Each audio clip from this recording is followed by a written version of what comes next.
చిన్నప్పుడు మా నాయన చెప్పిండు, నేనే ఇన్లే. అప్పుడు చదువుకొని ఉంటే ఇప్పుడు పెద్ద నౌకరీ చేస్తుంటిని. అప్పుడు మా పరిస్థితి మంచిగా లేకుండే, తిప్పల పడి 10 దాకా వచ్చినా కానీ ఆటెనక కుదరలే. ఇంటర్లా నాకే ఫస్ట్ మార్కులు తెలుసా. పక్కూరికి పెద్ద చదువులకు పంపాల్సి వస్తుందని పెళ్లి చేసిండు మీ తాత. గిట్ల చెప్పుకుంటా బాధపడుతుంటారు, కానీ గీసారు ఆడికే ఆగలేదుల్లా. పిల్లలకు వొయిల డౌట్లుంటే చెప్తుండేమో అనుకునేరు, సారుకే బిడ్డలు పాఠాలు చెప్తున్నారు. ఆవు మరి రాజస్థాన్లో ఈ ఎమ్మెల్యే గారు ఎంఏ ఫైనల్ ఇయర్ పరీక్షలు రాస్తానికి కష్టపడుతుండు.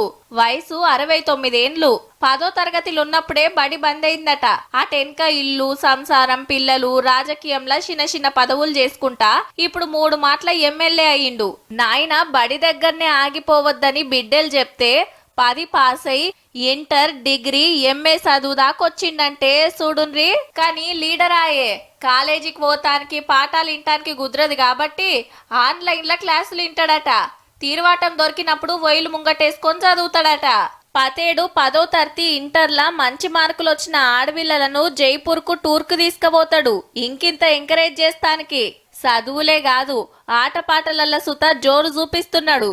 హాగో కర్రసామి ఎట్లా చేస్తాండో. కానీ చాలా మంది గీ వయసులో మాకు చదివేందుకు, మాకేడ మతికుంటదని పక్కకు పడేస్తారు.